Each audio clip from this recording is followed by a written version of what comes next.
Alhamdulillah wassalatu wassalamu ala rasulillah wa ala alihi wa sahbihi wa mawalah wa la hawla wa la quwata illa billahi wa ba'du. Alhamdulillah, segala puja dan puji hanya milik Allah subhanahu wa ta'ala. Salawat dan juga salam kita hadiahkan kepada Rasul kita Nabi besar Muhammad sallallahu alaihi wa ala alihi wasallam.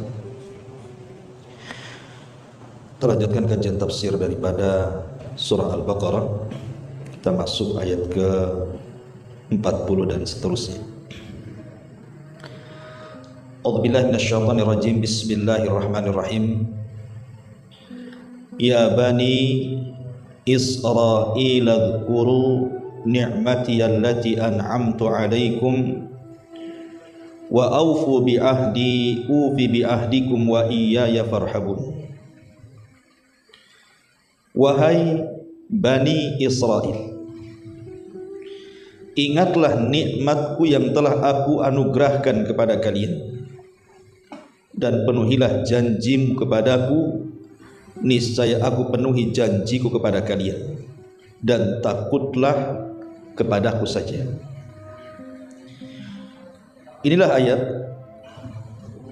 yang pertama kali membuka kisah lembaran Bani Israel. Karena dalam surah Al-Baqarah ini paling banyak menceritakan tentang kisah Bani Israel dan juga orang-orang Yahudi. Beda dengan surah Al-Imran. Kalau surah Al-Imran lebih ke membahas orang-orang Nasrani. Karena asbab nuzul surah Al-Imran itu salah satunya adalah ketika datang kabilah Najran yang beragama Nasrani ingin masuk Islam, tapi kemudian mereka berdialog lebih dahulu tentang siapa Isa, ibundanya, dan juga soal ketuhanan. Maka turunlah surah Al-Imran 1 sampai ke hampir 100 ayat. Tapi surah Al-Baqarah ini lebih banyak bicara tentang orang Yahudi.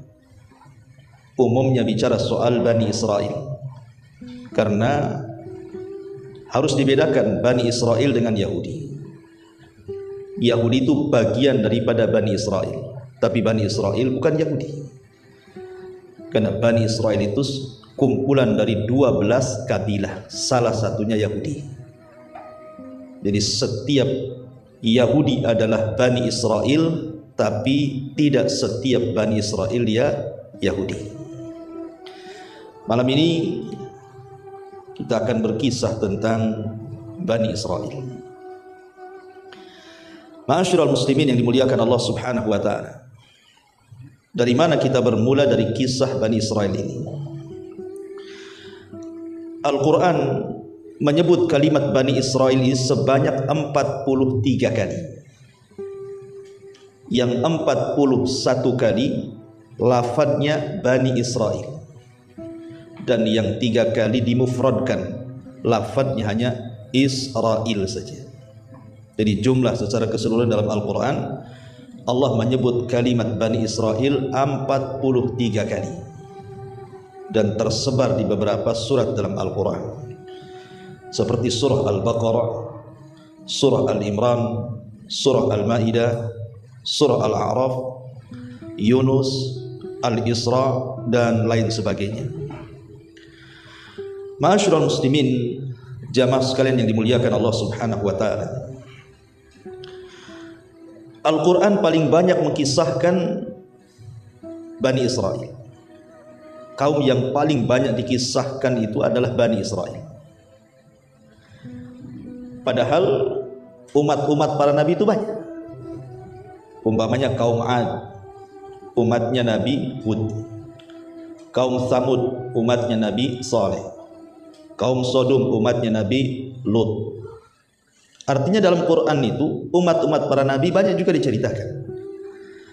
Tetapi khusus umat Nabi Musa alaihi salatu wassalam, Bani Israel, itu paling banyak dibicarakan. Jadi kisah Bani Israel ini hampir menyeluruh dalam Al-Quran. Artinya bahwa nabi yang paling banyak dibicarakan dalam Al-Quran itu adalah Nabi Musa, sebagai nabi daripada Bani Israel. Menarik untuk kita kisahkan bagaimana kisah Bani Israel dari awal sampai akhir, sampai sekarang menjadi sebuah negara yang disebut dengan Israel. Kok bisa sampai negara tersebut menjadi negara Yahudi, walaupun tidak pantas orang-orang Yahudi yang ada di Israel negaranya disebut Israel, karena Israel itu diambil dari Israel, dan Israel itu nama lain daripada Yakub. Sementara Yahudi yang sekarang sudah jauh dari ajaran Nabi Yakub alaihi salatu wassalam, ya kita katakan negara Yahudi. Selesai. Taib, kita urut walaupun tidak detail ya, karena kalau detail kan waktunya panjang. Kita ambil poin-poin pentingnya saja secara singkat supaya punya gambaran bagaimana sejarah Bani Israel dari masa ke masa. Ma'asyiral muslimin yang dimuliakan Allah Subhanahu wa taala. Berawal kisah Bani Israel adalah dari Nabiullah Ibrahim alaihi salatu wassalam. Jadi Nabi Ibrahim alaihi salatu wassalam setelah hijrah dari negeri Babylon, negerinya Namrud, bersama istrinya Sarah menuju Palestina. Kemudian di Palestina inilah banyak peristiwa sampai dia hijrah ke Mesir, kemudian balik lagi ke Palestina, akhirnya menetap di Palestina. Lah Nabiullah Ibrahim alaihi salatu wasallam diuji oleh Allah Subhanahu wa taala, tidak kunjung punya keturunan. Sampai akhirnya kemudian dia menikahi budaknya Sarah yang bernama Hajar, baru dikaruniai seorang anak yang kemudian diberi nama Ismail. Singkat cerita, setelah punya anak Ismail, maka Allah Subhanahu wa taala anugerahkan kepada Sarah kabar gembira dengan kedatangan 3 malaikat yang menjelma seperti manusia yang tampan. Kemudian menghabar gembirakan kepada Ibrahim bahwa istrinya walaupun sudah tua dan dianggap mandul, telah dihabar gembirakan Allah akan memiliki keturunan. Sempat ketika itu istrinya Ibrahim, Sarah ini tertawa, fadhahikat, begitu dalam Quran, tertawa. Tetapi kuasa Allah Subhanahu wa taala, Allah Maha Kuasa, walaupun sudah tua dan mandul, kalau Allah berkehendak, idza arada syai'an an yaqula lahu kun fayakun. Maka lahirlah keturunan dari Sarah, seorang anak laki-laki namanya Ishak. Ma'asyiral muslimin yang dimuliakan Allah Azza wa Jalla, dari Ishak inilah Ishak kemudian menikah dengan seorang wanita namanya Rifqah. Tetapi selama 40 tahun Allah uji juga Ishak ini juga tidak punya keturunan. Lama dia menikah, sampai 40 tahun lebih tidak punya keturunan. Akhirnya Allah Subhanahu wa taala anugerahkan kepada Ishak punya keturunan, sekali punya anak kembar pula dia. Kemudian lahirlah anak pertama yang disebut dengan Al-Is. Al-Is ini yang kemudian disebut Abu Rum, bapaknya orang-orang Romawi. Salah satu nabi keturunan Al-Is adalah Nabi Ayub alaihi salatu wassalam. Kemudian setelah Al-Is pun akhirnya kemudian Nabi Allah Yaqub, Nabi Allah Ishak alaihi salam kemudian dikarunia lagi anak keduanya. Jadi beruntun, namanya anak kembar satu perut. Pertama keluar Al-Is, rupanya ada lagi anaknya dari Rifqah ini, rupanya keluarlah Yakub. Disebut Yakub karena Yaqubu dalam bahasa Arabnya, karena dia menyusul abangnya, menyusul keluar, itu dalam bahasa Arab disebut Yakub namanya. Maka lahirlah Yakub. Yakub inilah yang kemudian bapaknya seluruh Bani Israel, karena Yakub itu memiliki nama lain yang disebut dengan Israil. Dan itu disebutkan di dalam Al-Quranul Karim. Allah mengatakan dalam surah Ali Imran ayat 93, kullu ta'ami kana hillal li bani Israil illa ma harrama Israilu ala nafsi min qablu an tanzilat Taurah qul fa'tu bit Taurati fatluha in kuntum shadiqin. Semua makanan adalah halal bagi Bani Israel melainkan makanan yang diharamkan oleh Israel, maksudnya Yakub, untuk dirinya sendiri sebelum Taurat diturunkan. Katakanlah jika kamu mengatakan ada makanan yang diharamkan sebelum turun Taurat, maka bawalah Taurat itu lalu bacakan jika kalian memang orang-orang benar. Di sini Allah mengatakan semua makanan halal bagi Bani Israel kecuali yang diharamkan oleh Israel. Siapa Israel di sini? Nabi Yakub. Dari antara asbab nuzul ayat ini, Nabi Yakub itu terserang penyakit namanya irkun nisa. Irkun nisa itu arti penyakit saraf. Jadi capek-capek dari atas kepala sampai kaki itu. Pegel-pegel bahasa kita. Tidak bisa sembuh. Akhirnya datangkan tabib atau dokter. Kemudian kata dokter disarankan untuk tidak makan daging unta. Sejak itu Nabi Yakub mengharamkan memakan daging unta. Nabi Yakub mengharamkan bagi dirinya memakan daging unta karena faktor kesehatan. Tapi kemudian seluruh anak-anaknya juga ikut-ikut mengharamkan memakan daging unta. Padahal tidak ada halangan bagi mereka kan. Karena ihtiram kepada ayahnya, mengharamkan tidak mau makan daging unta. Ikut-ikut pula anak-anaknya. Sejak itu dari kebiasaan turunan daripada Yakub, mereka tidak mau makan daging unta dan mereka haramkan. Mereka tidak tahu bahwa Yakub tidak mau makan daging unta itu karena faktor kesehatan. Makanya di sini Allah mengatakan setiap makanan adalah halal bagi Bani Israel, baik unta atau yang lainnya, kecuali yang diharamkan oleh Israel, maksudnya Yakub.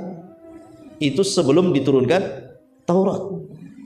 Tapi setelah diturunkan Taurat tidak ada yang mengharamkan unta. Tapi Bani Israel menganggap bahwa daging unta itu haram bagi mereka. Kemudian mereka mereka-reka bahwa itu ada dalam Taurat. Makanya Allah mengatakan kalau memang ada dalam Taurat, datangkan Taurat itu. Bacakan di mana itu keharaman daging unta ini kalau kalian termasuk orang-orang yang benar. Syahidnya di sini kalimat kecuali yang diharamkan Yakub atau Israel. Maka Yakub itu nama lain daripada Israel. Berarti turunan Yakub disebut Bani Israel. Baik, sampai di sini paham? Lanjut. Ma'asyiral muslimin yang dimuliakan Allah Subhanahu wa taala.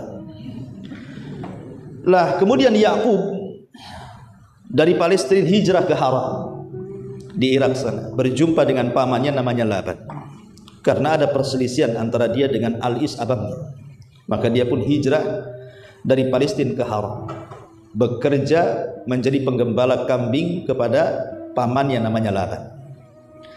Laban ini punya dua putri, satu namanya Rahil dan yang kedua namanya Lia. Rahil dan Lia. Rupanya Yakub ini jatuh cinta dengan Rahil, kemudian meminta kepada Laban supaya menikahi Rahil. Tapi pamannya Laban mengatakan, boleh kau menikahi putriku, tapi syaratnya kau bekerja 7 tahun kepadaku, baru setelah 7 tahun kau nikah dengan dia. Akhirnya demi mengejar wanita, laut ku seberangi, gunung kudaki, kan gitu bahasanya ya. Dia pun bekerja selama 7 tahun. Setelah jatuh tempo mau menikah dengan Rahil, tiba-tiba Laban tidak merestui pernikahan Yakub dengan Rahil, malah ditawarkan kakaknya Lia. Alasannya apa? Karena di zaman itu ada syariat tidak boleh menikah dengan adik kalau kakak belum menikah. Dan syariat itu juga rupanya ada di sebagian daerah kan. Kalau kakaknya belum nikah, tidak boleh adiknya nikah. Nah, rupanya ini juga syariat zaman dulu tuh, masih dipakai zaman sekarang. Padahal syariat itu sudah diubah dengan syariat Islam, masih juga dipakai adat gitu ya. Akhirnya dengan terpaksa walaupun tidak cinta, Yakub menikah dengan Lia. Kemudian dia ngomong lagi sama pamannya, aku kan pengen Rahil, masa kau nikahkan aku dengan Lia? Kata pamannya, nggak apa-apa, kau ingin Rahil, kau harus bekerja lagi 7 tahun lagi, 14 tahun baru dia mendapatkan wanita idamannya. Di zaman itu belum diharamkan berpoligami dengan menggabungkan 2 saudari, tapi dalam Islam tidak boleh. berpoligami dengan menggabungkan dua saudari dalam Islam, kecuali kalau meninggal, seperti Utsman ibn Affan menikah dengan Ruqayyah putri Nabi. Kemudian putri Nabi Ruqayyah meninggal, baru dinikahkan oleh Rasul dengan adiknya Ummu Kulthum. Artinya setelah meninggal enggak apa-apa, tapi kalau masih hidup enggak boleh menggabungkan. Tapi syariat dulu boleh. Yakub pun punya dua istri dari satu ayah kandung, Rahil dan Liyah. Akhirnya kemudian Allah Subhanahu wa taala takdirkan dari Liyah inilah lahir beberapa putra. Pertama Ruben.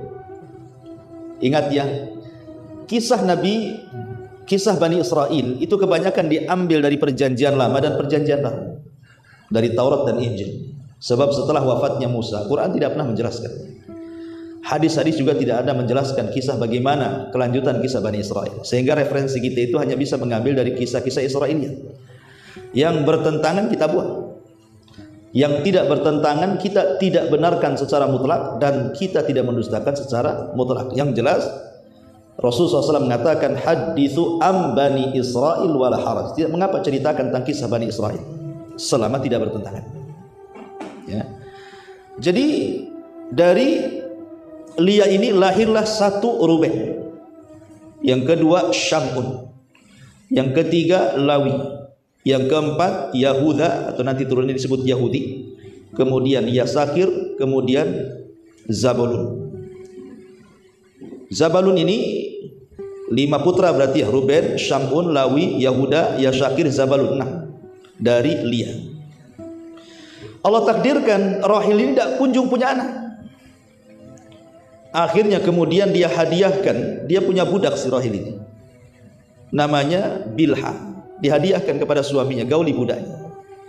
Rupanya dari budaknya ini punya anak pula, dan kemudian Naftali, dan Naftali. Melihat Rahil memberikan budak, cemburu juga nih si Liyah ini. Dia punya budak perempuan juga, namanya Zilfa, dihadiahkan juga kepada suaminya. Dari Zilfa ini lahirlah Jad dan juga Al-Ashakir. Jadi dari dua budaknya 4 orang, sama-sama punya 2 anak. Baru yang terakhir Rahil baru dikasih keturunan. Pertama Nabi Yusuf, yang kedua Binyamin.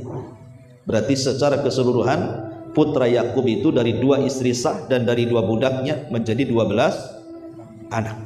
Lah 12 anak inilah yang kemudian cikal bakal 12 kabilah Bani Israel yang kita akan ceritakan. Ya. Ma'asyiral muslimin yang dimuliakan Allah Subhanahu wa taala.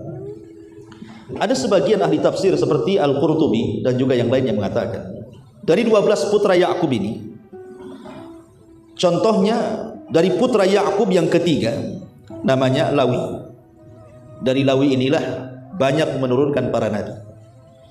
Di sana ada Nabi Musa, kemudian Harun, kemudian Ilyas, kemudian Zakaria, kemudian Yahya, kemudian Samuel, dan begitu seterusnya. Pokoknya garis keturunan para nabi itu kebanyakan dari Lawi putra Yakub. Itu melahirkan para nabi itu turunannya, Lawi ini. Kemudian dari putra Yakub yang kedua, yang keempat namanya Yahuda. Nanti turunannya disebut Yahudi yang kita ceritakan ini. Kebanyakan turunannya banyak jadi raja. Tapi ada juga yang menggabungkan antara raja dan juga nabi, seperti Nabi Daud. Itu kan menggabungkan nabi dan raja. Kemudian Sulaiman itu menggabungkan nabi dan raja. Itu turunan Yahuda. Kemudian dari putra Yakub yang ke-11 Nabi Yusuf. Nabi Yusuf, ada yang mengatakan bahwa dari Nabi Yusuf juga menurunkan nabi yang lainnya seperti Nabi Yusa ibn Nun dan juga Nabi Ilyasa, itu turunan Yusuf.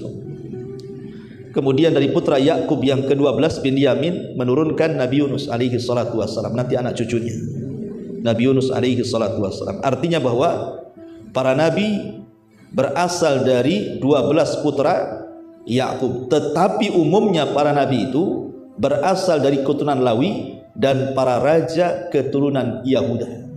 Itu umumnya seperti itu. Adapun Nabi Isa alaihi salatu wassalam, ada yang mengatakan kan nabi terakhir Bani Israel. Jadi yang menutup kenabian Bani Israel itu ditutup dengan Nabi Isa alaihi salatu wassalam.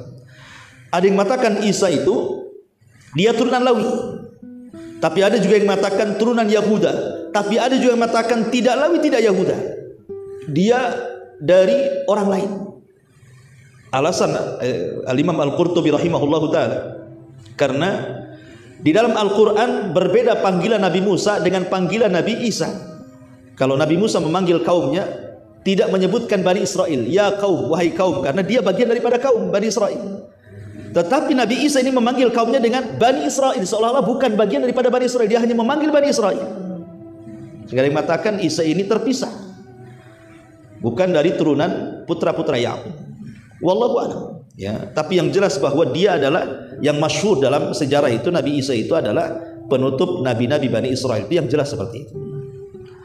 Baik, setelah kita tahu bahwa Nabi Yakub ini punya 12 anak yang sudah saya sebutkan namanya, maka dari keturunan 12 anak itulah yang kemudian Allah Subhanahu wa taala katakan wa qata'nahum isnai asyara asbatan umama. Dalam surah Al-A'raf ayat 190 Allah katakan, dan kami bagi mereka ke dalam 12 suku yang masing-masing berjumlah besar.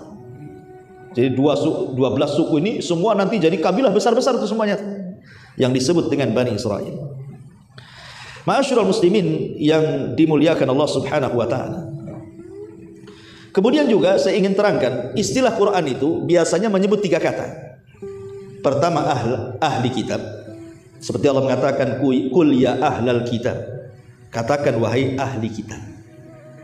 Kemudian yang kedua bahasa kalimat Bani Israel, seperti yang ayat kita bahas ini, ya Bani Israel. Kemudian juga terkadang disebutkan kalimat Yahudi. Ya, Allah Subhanahu wa taala memanggil mereka dengan sebutan Yahudi. Apa bedanya nih 3 kata ini? Ahli kitab, Bani Israel, Yahudi. Kalau disebut ahli kitab, berarti hendak menjelaskan 2 agama. Pertama Yahudi dan yang kedua Nasrani. Kalau disebut ahli kitab berarti tertuju kepada 2 agama, Yahudi dan Nasrani. Tapi kalau disebut Bani Israel, konteks Al-Quran itu Allah hendak mengingatkan akan nikmat yang Allah sudah anugerahkan kepada Bani Israel. Selalunya kalau Allah panggil dengan sebutan Bani Israel, Allah ingin mengingatkan nikmat-nikmat Allah bagi mereka. Tapi kalau Al-Quran menyebut dengan kalimat Yahudi, umumnya adalah kalimat celaan. Kalau Allah menyebut kata Yahudi dikeluarkan dari Bani Israel, Allah hendak mencela kaum yang namanya Yahudi itu. Dari sini kita tahu bahwa kaum yang tercela dari keturunan Bani Israel adalah Yahudi. Karena Allah mengatakan di dalam Al-Quran seperti itu. Baik, ma'asyiral muslimin yang dimuliakan Allah Subhanahu wa taala. Kisah Bani Israel ini dimulai dari kisah putra Yakub dari rahil namanya Yusuf. Nabi Yusuf alaihi salatu wassalam. Kita tahu kisah Nabi Yusuf. Ketika kecil dia bermimpi, diperlihatkan 11 bintang yang sujud kepadanya. Kemudian bapaknya mengatakan, jangan kau ceritakan kepada saudaramu. Nanti ditafsirkan macam-macam, mereka pun akan dengki kepadamu. Tapi yang namanya anak-anak ya tetap aja diceritakan kan itu. Namanya Yusuf anak-anak. Akhirnya kemudian saudara-saudaranya ini, khususnya yang 10, karena yang 11 ke 11 itu Benyamin tuh saudara kandung, dan mungkin Hasan. Yang Hasan itu 10 saudaranya. Mulailah merencanakan sesuatu. Karena Nabi Yusuf itu memang anak yang paling dicintai Yakub di antara anak-anak yang lainnya. Tentu ada alasan kenapa Yakub lebih mencintai Yusuf dibandingkan yang lainnya. Karena ketika hijrahnya Yakub dari Haran kembali ke Palestina, Allah takdirkan ibunda Nabi Yusuf ini meninggal, rahil ini, sementara Yusuf masih kecil. Sehingga Nabi Yakub ini berposisi sebagai bapak juga sebagai ibu, otomatis diberikan perhatian lebih. Itulah yang membuat Hasan istri yang lainnya. Kenapa kemudian Nabi Yakub lebih mencintai Yusuf, tidak mencintai anak-anak mereka? Kemudian Hasan istri yang lain itulah ditanamkan sama anak-anaknya. Maka anak-anaknya pun ikut Hasan akhirnya, dan ingin mencelakakan Nabi Yusuf karena selalu dilebihkan oleh ayahnya.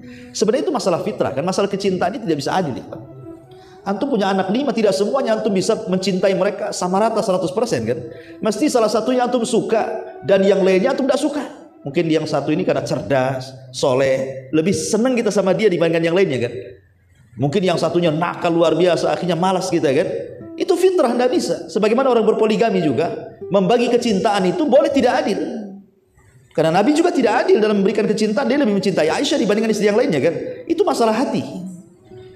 Tapi itu pula yang kemudian menjadi hasad 10 saudaranya yang berakhir dengan mencemplungkan Yusuf ke dalam sumur, kemudian diambil para pedagang, dijual pula ke Mesir. Kemudian yang membeli, Allah sudah takdirkan Lauhil Mahfud, seorang pejabat Mesir yang sangat besar, Al-Aziz. Kemudian dirambut dan menjadi anak angkatnya. Singkat cerita, banyaklah peristiwa-peristiwa kalau kita cerita Nabi Yusuf kepanjangan. Singkat cerita, akhirnya Nabi Yusuf pun setelah banyak masa dilalui sampai di penjara karena kasus dia tidak mau melayani Zulaiha, tapi kemudian Allah berikan kecerdasan takwil mimpi. Kemudian dia pun menakwilkan mimpi sampai satu hari raja bermimpi aneh, ditakwilkan Nabi Yusuf. Disitulah kemudian Nabi Yusuf menawarkan diri untuk mengikuti alur mimpinya. Jadilah dia bendaharawan Mesir ketika itu, ekonom, ya, yang akan membangkitkan ekonomi Mesir. Intinya Yusuf jadi orang nomor 2 di Mesir setelah Fir'aun Mesir. Tapi Fir'aun Mesir bagus di zaman Nabi Yusuf. Fir'aun yang jahat itu di zaman Nabi Musa. Ya. Jadi kaum Hekos itu, kaumnya Fir'aun di zaman Nabi Yusuf itu baik. Yang tidak baik itu adalah kaumnya siapa? Fir'aun di zaman Nabi Musa alaihi salatu wassalam. Ya. Kaum Kipti namanya. Dan kaum Kipti ini juga yang kemudian mengalahkan kaum Hekos, Fir'aunnya di zaman Nabi Yusuf. Akhirnya berkuasa. Ya, dengan sebab itulah mereka memperbudak Bani Israel. Singkat cerita, akhirnya kemudian setelah kemudian Yusuf pun memboyong semua keluarganya dari Palestina ke Mesir, maka keluarga Nabi Yusuf tinggal di Mesir. Akhirnya berkembang biak turunan-turunannya itu anak-anak Yakub. Disitulah kemudian terkenal menjadi perkampungan pertama Bani Israel di zaman Nabi Yusuf. Dan itu sampai bertahun-tahun, sampai Nabi Yusuf meninggal dunia. Mereka berada di atas agama tauhid, tetapi terus-menerus sampai akhirnya kabilah Hekos ataupun kerajaan Hekos yang dipimpin oleh Fir'aunnya di zaman Nabi Yusuf kemudian ditumbangkan oleh kaum Kipti, Fir'aunnya Nabi Musa. Kalah gitu ya. Yang tadinya Bani Israel dihormati oleh kerajaan Mesir, sekarang justru dihinakan. Disitulah permulaan kehinaan Bani Israel, diperbudak oleh Fir'aun di zaman Nabi Musa. Apa alasannya? Ada yang mengatakan karena Fir'aunnya di zaman Nabi Musa itu, ada yang mengatakan Ramses yang kedua, ada yang mengatakan namanya Mus'ab, Khalid ibn Mus'ab atau terbalik, atau Mus'ab ibn Khalid. Yang jelas bahwa dikenal dengan Ramses yang kedua. Adapun yang ditemui jasadnya yang sekarang dimumikan oleh kerajaan Mesir ini, wallahu alam Fir'aun yang mana gitu ya. Walaupun ada yang memprediksi ahli sejarah bahwa itulah Fir'aun di zaman Nabi Musa, namanya Ramses yang kedua. Yang sekarang kalau kita ke Mesir pengen lihat muminya Fir'aun, ya datanglah ke piramid sana ya. Intinya bahwa lah ketika kemudian dikuasai oleh Fir'aun ini bermimpi. Dalam mimpinya dia melihat ada api dari Palestina, kemudian datang ke Mesir, membakar satu negara Mesir, kecuali perkampungan Bani Israel tidak terbakar. Setelah kemudian dia mimpi berkali-kali dengan mimpi yang sama, Fir'aun pun khawatir. Akhirnya dia kumpulkan penasihat spiritualnya dari kalangan paranormal, dukun-dukun dan yang semacamnya. Kemudian ditakwilkan bahwa ada bayi yang akan lahir dari tengah Bani Israel yang akan meruntuhkan kekuasaannya. Sejak itulah Fir'aun membuat undang-undang membunuh anak laki-laki Bani Israel. Maka dibantai semuanya anak laki-laki Bani Israel karena ketakutan takut hadir orang yang akan menggulingkan kekuasaannya. Lah ketika kemudian terjadi pembunuhan anak laki-laki, sementara Bani Israel posisi di Mesir itu, bagaimanapun orang-orang Fir'aun ini berhajat kepada Bani Israel karena mereka diberikan kecerdasan. Siapa yang bisa membangun jalan, membangun jembatan, membangun istana, kecuali budak-budak Bani Israel. Kalau dibantai anak laki-lakinya kemudian yang tuanya mati, siapa yang akan menjadi pembantu mereka, melayani mereka? Akhirnya kemudian keputusan pun diganti, yang tadinya membantai seterusnya setiap hari, dirubah undang-undangnya, 1 tahun pembantaian, 1 tahun pembiaran. Lah di tahun pembiaran itu lahirlah Nabi Harun. Selamat dia, tidak dibunuh. Selang setahun setelahnya ibunya hamil lagi. Ya. Lahirlah Nabi Musa di tahun pembunuhan. Makanya kemudian Allah Subhanahu wa taala sudah membuat siasat gitu ya. Karena semua atas takdir Allah Subhanahu wa taala. Ketika lahir Nabi Musa oleh ibunya disembunyikan. Tapi karena takut, akhirnya dia pun diletakkan di sebuah tabut kotak.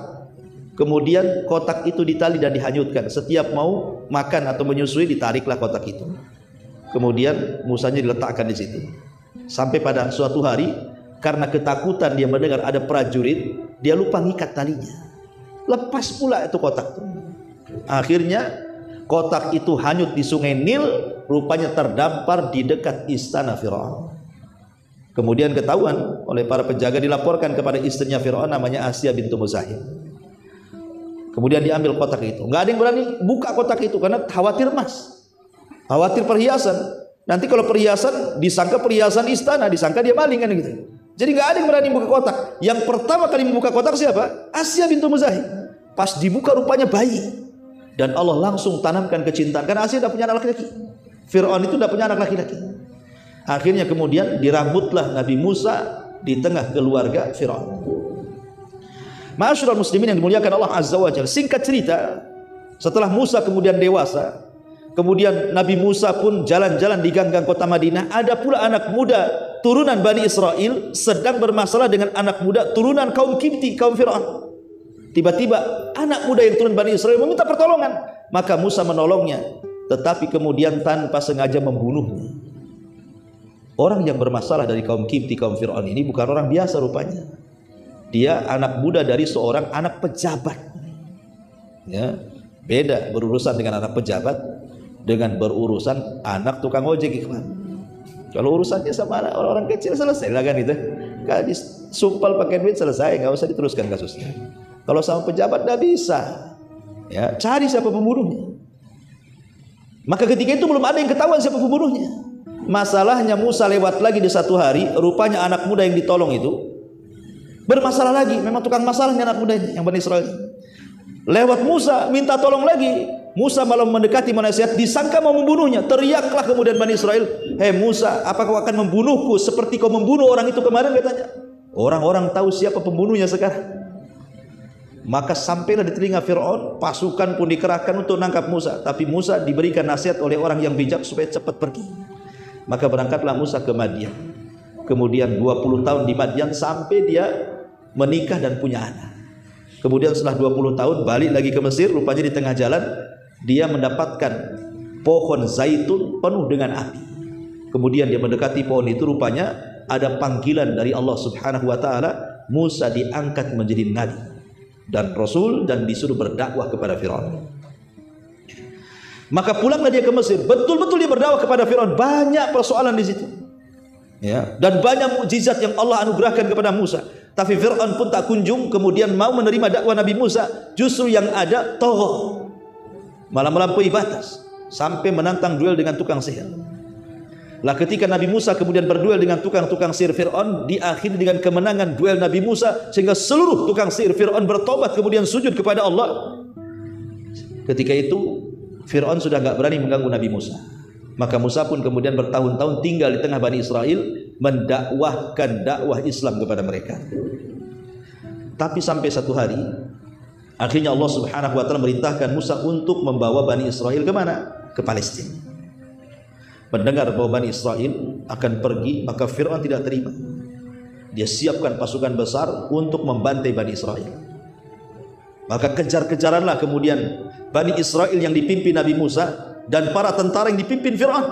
Sampailah kemudian menyeberangi lautan. Akhirnya Fir'aun pun ditenggelamkan dan Musa serta Bani Israel melihat dengan kedua mata mereka Fir'aun dan pasukannya ditenggelamkan di Laut Merah. Allah katakan fa'aghraqna, kami tenggelamkan mereka semua.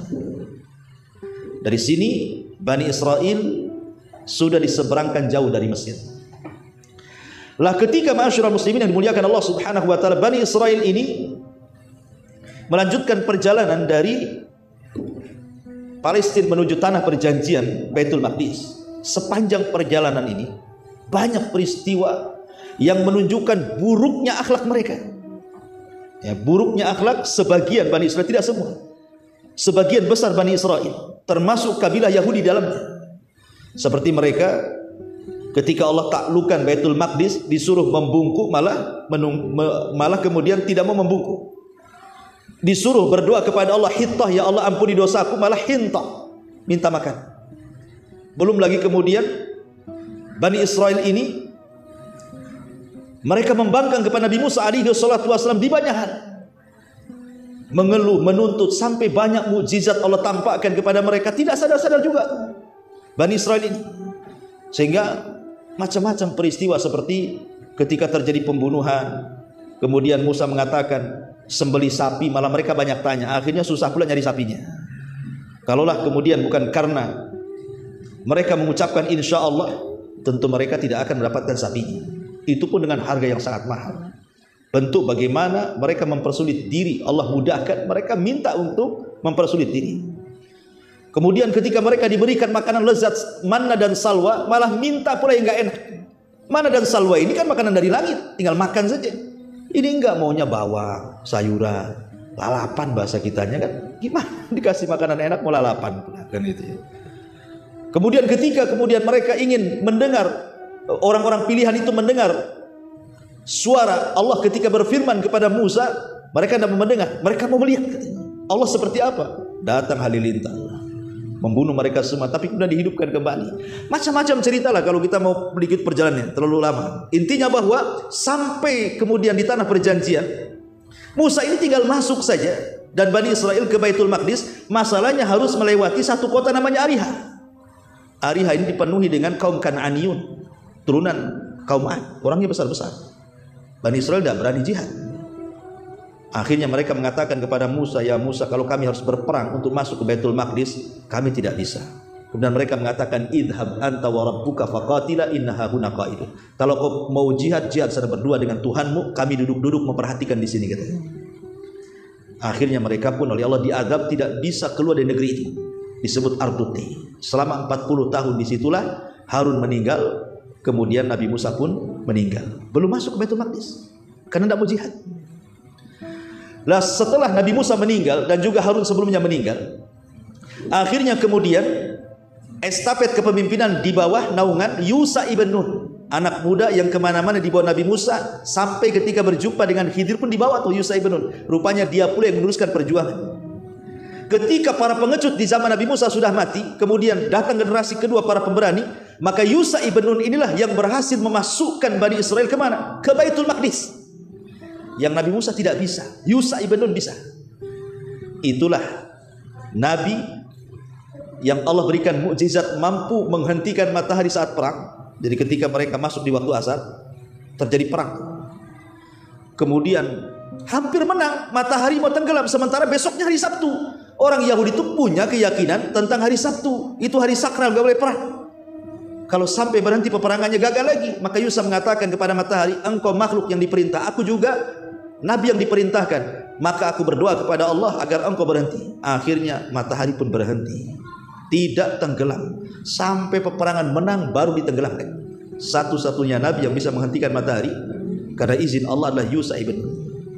Itulah akhirnya Yusha ibn Nun berhasil memasukkan Bani Israel ke Baitul Maqdis. Disinilah pengasas kerajaan Bani Israel pertama. Ya, karena gini, ikhwatu fiddin muliakan Allah Subhanahu wa taala. Bani Israel ini, kalau saya boleh singkat, itu menjadi 3 fase, 4 fase.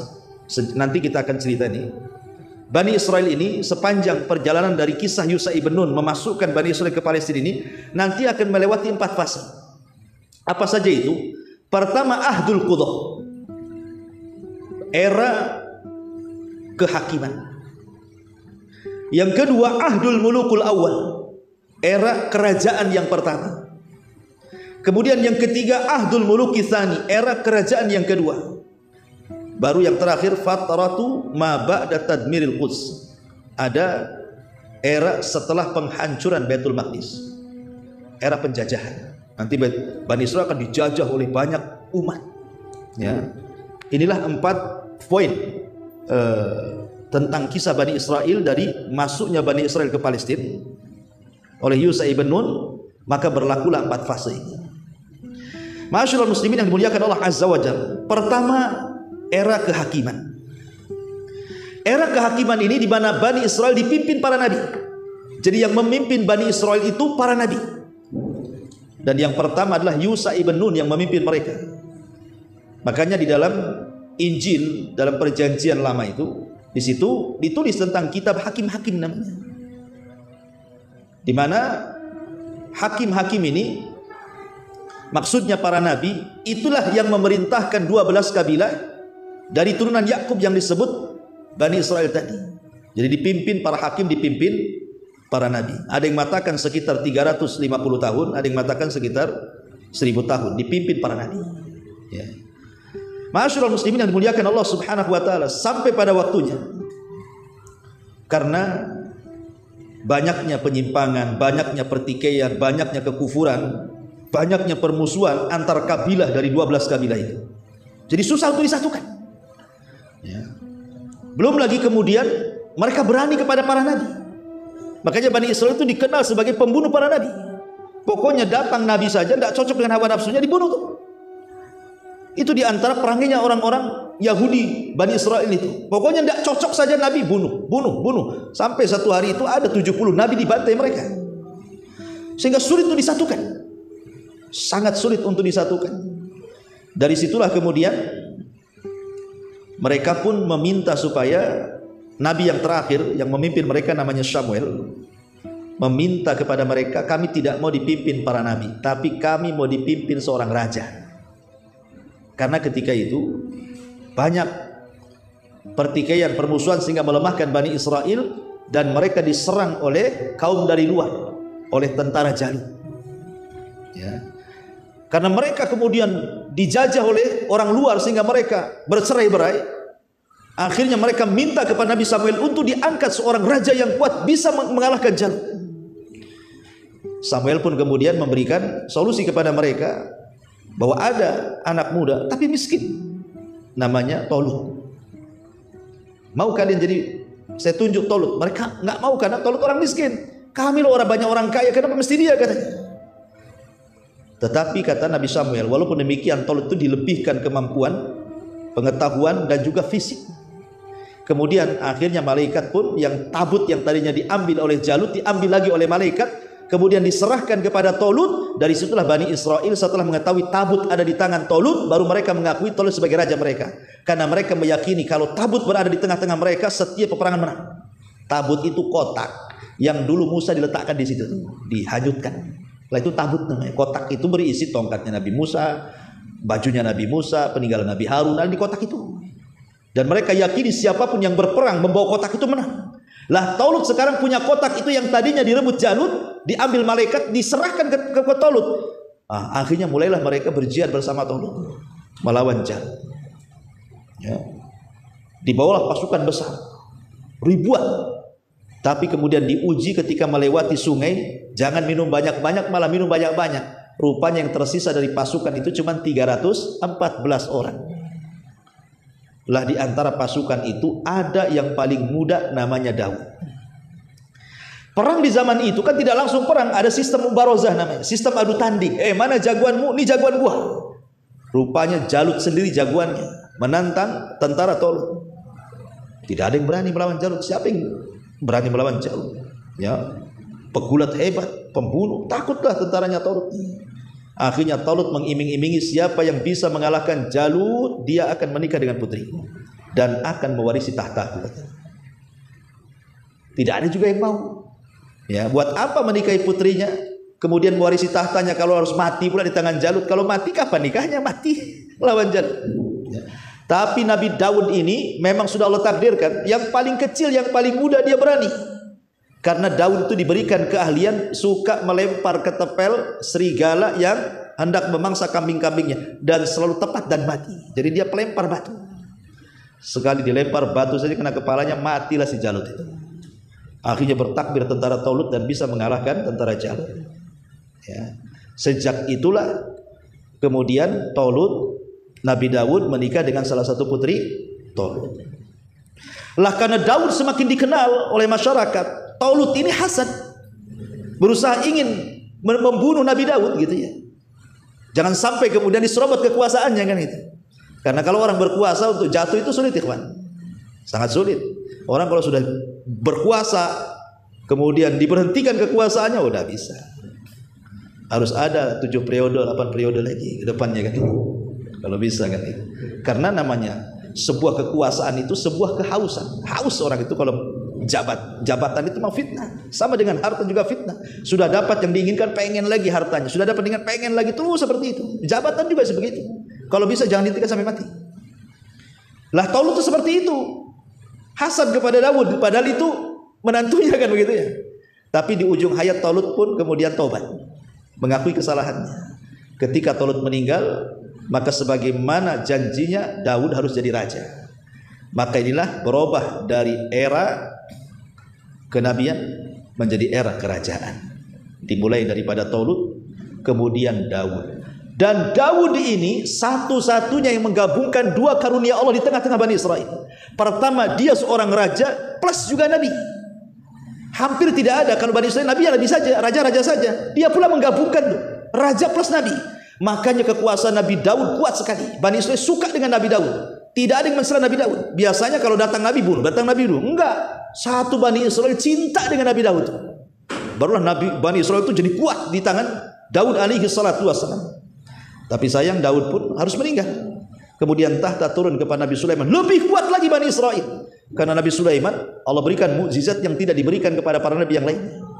Lebih hebat lagi Bani Israel. Masalahnya ketika kemudian Nabi Sulaiman meninggal dunia, maka inilah yang terjadi. Mulailah melemah Bani Israel. Maka masuk era yang ketiga, era kerajaan kedua.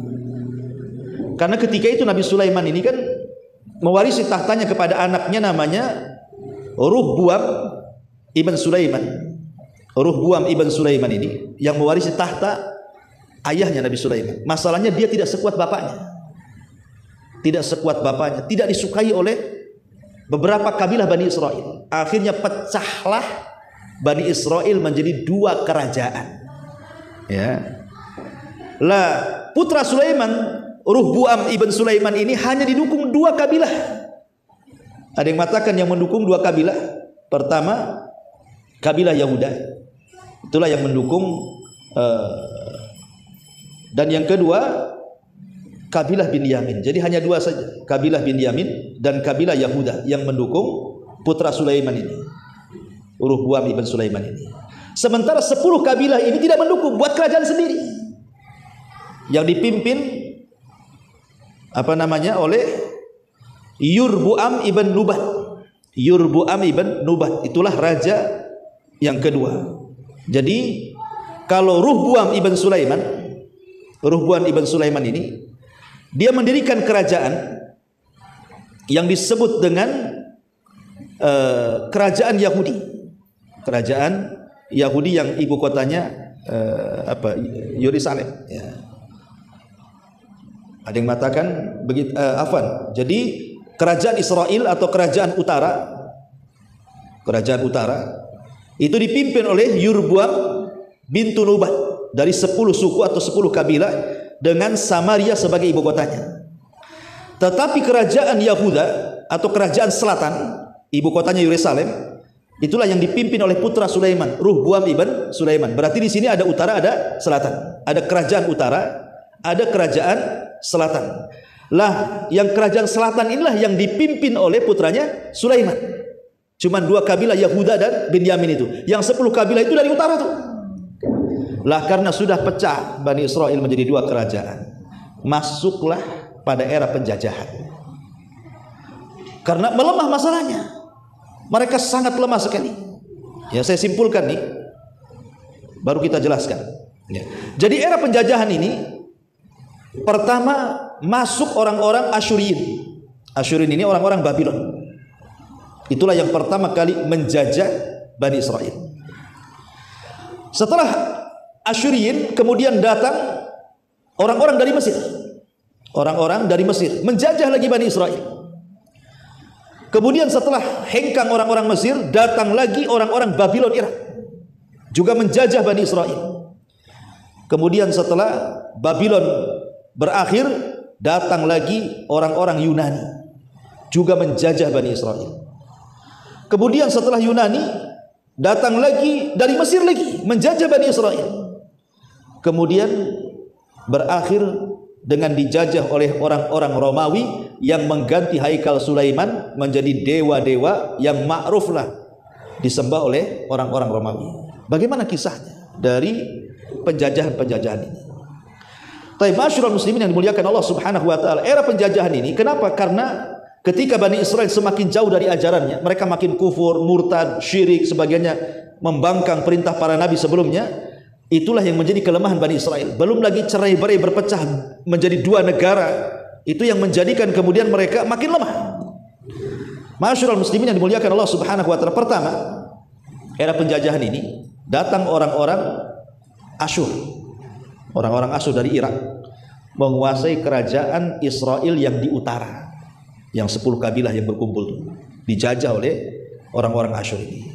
Ada yang mengatakan datang Raja Sarjun yang kedua pada tahun 722 Masehi, sebelum Masehi, dari Irak, kemudian menyerang Palestina dan akhirnya mampu menguasai kerajaan utara Palestina. Lah kerajaan utara Palestina ini atau yang ibu kotanya Samaria ini hancur, lebur, betul-betul hancur. Bahkan yang 10 kabilah ini hilang begitu saja. Memang betul-betul dimusnahkan rasnya. Sehingga yang tersisa dari keturunan kabilah ini bergabung dengan yang di selatan. Makanya kenapa sekarang tidak ada istilah Bani Israel, yang ada istilah Yahudi, ya kan? Kenapa? Karena sebagian ras Bani Israel itu mereka dimusnahkan. Yang 10 kabilah itu dimusnahkan. Tinggal sedikit, yang sedikit inilah gabung dengan kerajaan Yahudi. Makanya sampai hari ini mereka disebut Yahudi. Karena suku-sukunya sudah hilang, musnah masalahnya ya. Nah, padahal kita tahu bahwa Bani Israel itu kan dari 12 kabilah, tapi sekarang yang disebut Yahudi. Kita katakan Yahudi kan itu, nggak ada lagi Lawi atau apa, Yahudi.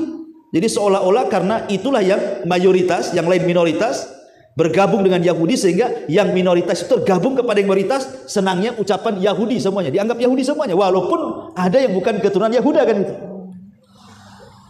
Masyarul muslimin yang dimuliakan Allah Azza wa Jalla. Sampai kemudian akhirnya datang era Bukhtun Nasr. Ini yang paling serem, karena Bukhtun Nasr ini satu di antara raja penguasa dunia. Kata Imam Qatadah, seorang ahli tafsir, mengatakan dunia ini pernah dikuasai oleh 4 raja. Yang maksudnya menguasai dunia ya, bukan menguasai Mesir. Kalau Mesir kan Fir'aun, itu Mesir aja. Tapi ini menguasai dunia, bukan hanya Mesir, tapi dunia dikuasai, dan itu hanya ada 4 raja.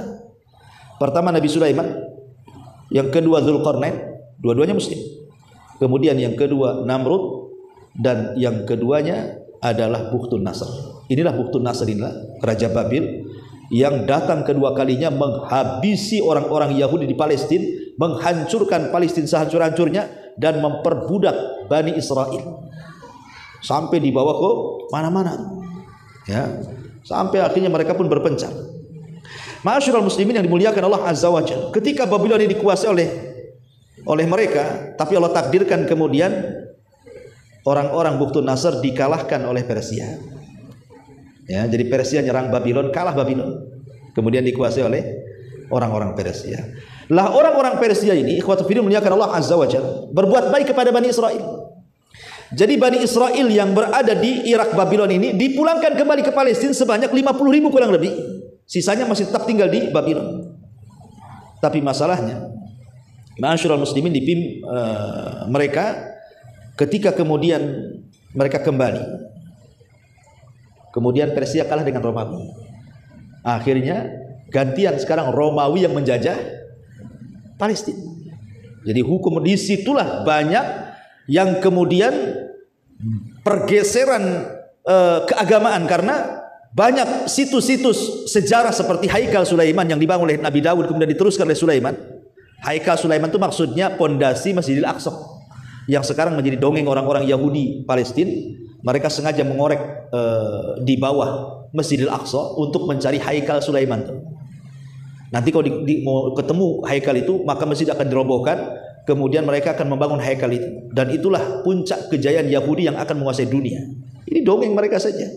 Mereka hendak menguasai Aqsa sebenarnya, membuat cerita di situ ada Haikal Sulaiman, itu saja. Lah di zaman kerajaan Romawi, Haikal itu dihancurkan, kemudian diganti oleh patung Buddha, patung dewa-dewa orang-orang Romawi itu. Habis situs-situsnya tuh. Memang betul-betul Romawi merubah semua yang ada di situ. Tapi kemudian Di zaman inilah lahir Isa bin Maryam. Ketika Romawi berkuasa kala itu, maka lahirlah Isa ibnu Maryam. Lah Isa ini tidak disukai oleh orang-orang Bani Israel. Kenapa? Karena mereka mengharap kalau bisa Isa itu sekuat Raja Tolut yang bisa mengalahkan Jalut kan itu. Kalau bisa sekuat Tolut yang bisa mengalahkan orang Romawi, Isa pula tidak punya kekuasaan, tidak punya power seperti Tolut. Karena memang Isa tidak ditugaskan itu hanya berdakwah saja. Makanya banyak kemudian orang-orang Bani Israel mereka tidak ikut Isa. Kebanyakan mereka cenderung membenci Isa, terutama orang-orang Yahudi. Sementara yang banyak masuk ke dalam agama Nasrani itu justru orang Romawi. Makanya lihat orang Nasrani berkembang di Eropa kan. Ya, justru orang-orang Eropa yang banyak ikut Nasrani karena Bani Israel sendiri mereka benci kepada Isa. Sampai bekerja sama untuk membunuh dengan kerajaan Romawi. Kalau bukan karena Allah angkat ke langit, Isa sudah mati itu. Karena ini konspirasi orang-orang Yahudi dengan kerajaan Romawi supaya Isa itu dibunuh. Tapi Allah Subhanahu wa taala angkat ke langit. Ya. Lah saat peperangan antara Romawi dan Persia inilah, kemudian Bani Israel diperbudak lagi oleh Romawi. Sebagian mereka itu kan kemudian kemana-mana. Lah ada yang kemudian mereka hijrah atau mencari suaka sampailah ke kota Madinah. Di situ ada kabilah Bani Quraidah, ada kabilah Bani Nadir, ada kabilah Bani Qunaiqa kan itu, dan ada yang tinggal di Khaybar, macam-macam. Nah, itulah sejarahnya kenapa Yahudi bisa ada di Madinah di zaman Nabi.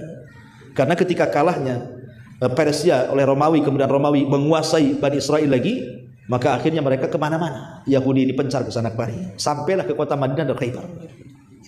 Singkat cerita, ma'asyiral muslimin yang dimuliakan Allah Subhanahu wa taala, ketika era Isa sudah enggak ada lagi. Ya. Maka di tahun 135 Masehi, setelah lahirnya Isa bin Maryam, orang-orang Yahudi melakukan pergolakan lain di zaman pemerintah Romawi pada masa Raja Romawi kala itu. Jadi mereka berusaha untuk, ya bahasa kita yang menggulingkan, tapi gagal. Berkali-kali mereka hendak memberontak kepada kerajaan Romawi, gagal terus. Sampai akhirnya mereka pun diusir dari Yerusalem. Sejak itulah akhirnya berakhirlah kerajaan Bani Israel. Setelah Isa diangkatnya, sudah tidak ada lagi kerajaan Bani Israel. Karena akhirnya di masa Nabi kan berpencar di mana-mana Yahudi, satu dunia.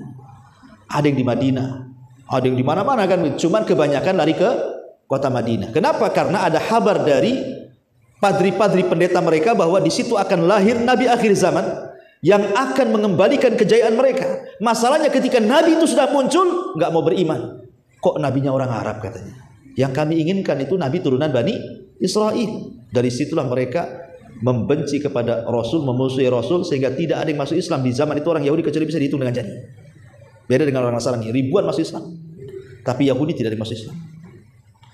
Sampai akhirnya ma'asyiral muslimin yang dimuliakan Allah Azza wa Jalla, kehinaan demi kehinaan di zaman Nabi, sampai terusir mereka dari kota Madinah karena pengkhianatan orang-orang Yahudi kepada Nabi sallallahu alaihi wasallam. Apakah kemudian kehinaan yang Allah timpakan kepada orang-orang Yahudi di masa sampai masa Nabi SAW diusir saja? Tidak. Bahkan setelah Nabi sallallahu alaihi wasallam meninggal, dan Yahudi juga di mana-mana, ikhwatu fillah dimuliakan Allah Subhanahu wa taala. Kita tahu bahwa di zaman modern Yahudi juga tidak luput dari siksaan negara-negara. Contoh umpamanya di Eropa. Di Eropa, yang ketika itu Eropa di bawah kekuasaan Nasrani Inggris. Ya. Jadi pada tahun 1298 Masehi, Raja Edward yang pertama, Raja Inggris itu yang beragama Nasrani, itu mengusir seluruh orang-orang Yahudi dari Inggris. Kalau tidak dibantai. Akhirnya mereka pergi. Ya. Kemudian di Perancis, ya, pada tahun 1582 Masehi, Raja Louis yang ke-9 juga sama menyiksa dan mengusir mereka semuanya dari Perancis. Tidak boleh ada orang Yahudi di Perancis.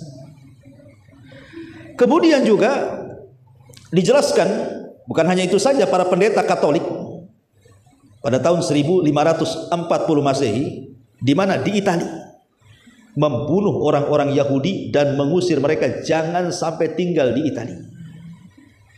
Kemudian juga pada tahun 1592 842 Masehi dan juga 1902 Masehi, ini terjadi di Rusia, ya. Ketika hakim kekaisaran Nasrani, itu juga ribuan Yahudi dibunuh di Rusia. Kemudian di Jerman, di masa Adolf Hitler, ya, bahkan jelas hampir tidak boleh di Eropa itu ada orang yang Yahudi hidup, dibantai oleh Hitler. Kemudian juga di Amsterdam juga sama, dibawa ke Jerman kemudian dibantai. Orang-orang Yahudi di Amsterdam itu dibawa ke Jerman kemudian dibantai. Kemudian begitulah, dan nanti di akhir zaman kita pun akan membantai mereka. Di akhir zaman. Kenapa? Karena ada hadis Nabi SAW, la taqumus sa'ah hatta yuqatilal muslimun al yahuda.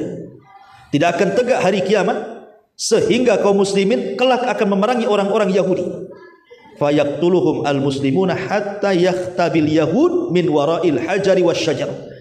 Maka kaum muslimin akan memburu orang-orang Yahudi sehingga orang Yahudi bersembunyi di balik pohon dan batu.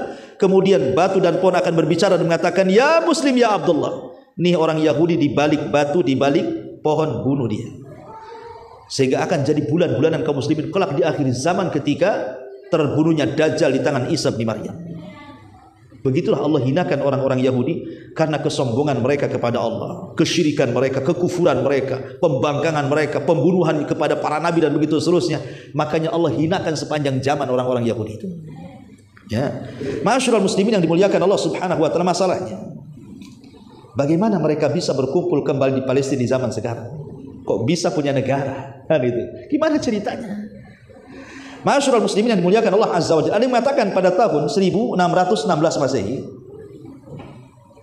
ada seorang yang bernama Sir Henry Fish dari Inggris, itu menulis buku namanya Nidaul Yahud, panggilan bagi orang-orang Yahudi. Itu berawal dari buku itu. Buku itu dicetak, disebar kemana-mana. Jadi seruan kepada orang-orang Yahudi untuk berkumpul kembali. Ini awalnya, gara-gara buku yang dicetak banyak-banyak. Kemudian muncul seorang jenderal ma'ruf namanya, ya, namanya Napoleon Bonaparte, itu kan ma'ruf kisahnya, ya, Napoleon Bonaparte itu. Juga sama juga mereka menegakkan negara, meminta supaya orang-orang Yahudi itu punya negara dan mengarahkan ke Palestina. Jadi Napoleon inilah yang mengarahkan orang-orang Yahudi supaya punya negara di Palestina. Mengingat sejarah, seolah-olah Palestina itu milik mereka begitu. Kemudian muncul propaganda berikutnya, ada seorang pemikir Yahudi dan seorang Zionisme, dia juga sama membuat gerakan-gerakan bahwa Palestina itu tanah mereka, mulai pengklaiman begitu, ya. Maka tahun 1882 Masehi, ketika itu kan yang berkuasa ya di Palestina sampai ke Mesir itu kan masih di bawah kekuasaan Turki Utsmani, ya. Yang berkuasa itu Sultan Abdul Hamid, ya, sebelum kemudian tumbang oleh Kemal Atatürk, ya. Jadi meminta kepada Sultan Abdul Hamid yang ada di Turki ketika itu supaya menyerahkan sebagian bumi Palestina untuk orang-orang Yahudi, tapi ditolak, nggak mau. Padahal mau dibayar besar tuh, tapi nggak mau nih Sultan Abdul Hamid ini. Sampai akhirnya kemudian mereka pun orang-orangnya dulu licik.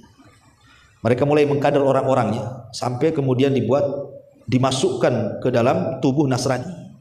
Jadi orang cerdas dimasukkan ke dalam tubuh Nasrani sampai Allah takdirkan orang pintar mereka jadi seorang pendeta besar di Vatikan. Jadi orang Yahudi menyusupkan orang supaya jadi Nasrani.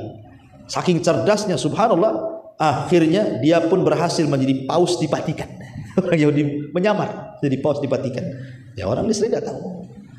Lah paus di Vatikan inilah kemudian mengadakan kongres kedua pada tahun 1963 Masehi, meminta keputusan bahwa orang-orang Yahudi tidak bersalah. Seolah-olah dia mau menghapuskan soal pembunuhan kepada Isa, karena kan orang Yahudi menganggap mereka sudah membunuh Isa.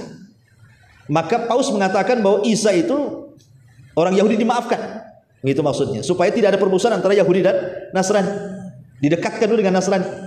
Tapi ingat Allah mengatakan tahsabuhum jami'an wa qulubuhum syatta. Kau lihat Yahudi Nasrani itu berkumpul jadi satu, tapi hati mereka itu bercerai-berai sebenarnya. Nampak saja orang kafir itu bersatu, hati mereka itu berpecah sebenarnya. Tapi itulah kelicikan orang-orang Yahudi.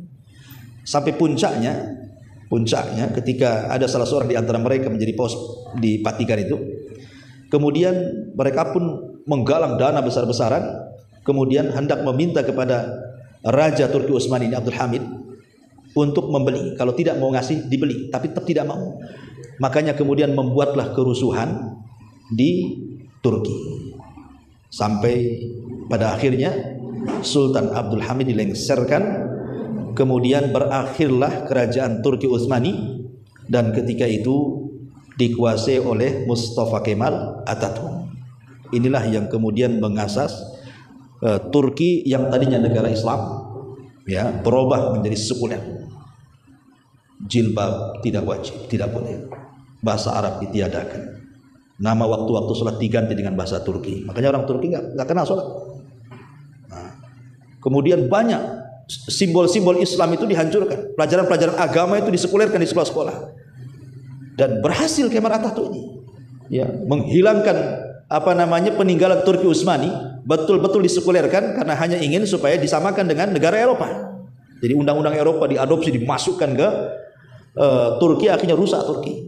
Ya belakangan lah setelah 2014 kan ada pemilihan presiden, baru kemudian terpilihlah sekarang ya siapa? Erdogan kan itu ya. Ya mulailah agak bagus ya, mudah-mudahan bagus terus kan itu. Ya. Masyaallah muslimin yang dimuliakan Allah Azza wa Jalla, maka pada tahun 1917 Masehi, Menteri Luar Negeri Inggris yang bernama siapa lupa namanya, mengizinkan orang-orang Yahudi ini tinggal di Palestina.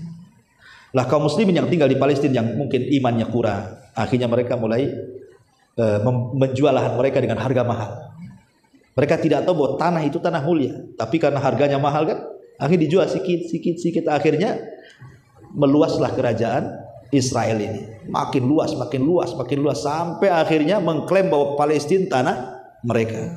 Sampai hari ini justru Palestina yang berusaha minta kemerdekaan, sampai hari ini ditekan oleh dunia.